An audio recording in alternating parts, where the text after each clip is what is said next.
সবার সাথে হাসি খুশি থাকার চেষ্টা করবেন, নয়তো চোখের জলকে চোখ দুটিও জায়গা দেয় না। মানুষকে কখনো হার মানা উচিত না, কারণ পাহাড় থেকে বেরিয়ে আসা নদীও কখনো কাউকে জিজ্ঞেস করেনি যে সমুদ্র কত দূর, কিন্তু তারপরেও সে আজ সমুদ্রের সাথে মিলিত।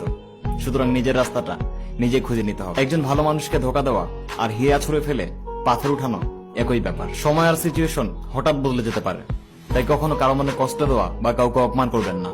আমি মানছি আপনি অনেক শক্তিশালী, কিন্তু সময় আপনার থেকে অনেক শক্তিশালী। আর কাউকে মিথ্যে আশা দিয়ে হাসানোর থেকে সত্য বলে কাঁদানো অনেক ভালো। কখনো কাউকে চিন্তিত দেখে মজা করবেন না, কে জানে সে মানুষটি কত কষ্টে জীবনযাপন করছেন। জীবনে তিনটি জিনিস সবসময় মনে রাখবেন: বুদ্ধিমানরা সবসময় চুপ থাকে, শিক্ষিতরা সবসময় বলার চেষ্টা করে, আর মূর্খরা অযথা বিতর্ক সৃষ্টি করে। দেখুন, ভালো কাজ দেখলে সবাই প্রশংসা করে না, কিন্তু একটু নেগেটিভ পেলে বোবারও কথা বলে। কাউকে পরোয়া তো মানুষ মন থেকে করে, কিন্তু ব্যবহার তো ব্রেন থেকে করা হয়। ম্যাচের কাঠিগুলো দেখতে অনেক ছোট, কিছু জ্বালিয়েছে চুলা আর কিছু জ্বালিয়েছে ঘর, মাঝখানে ছিল ব্যবহারকারী।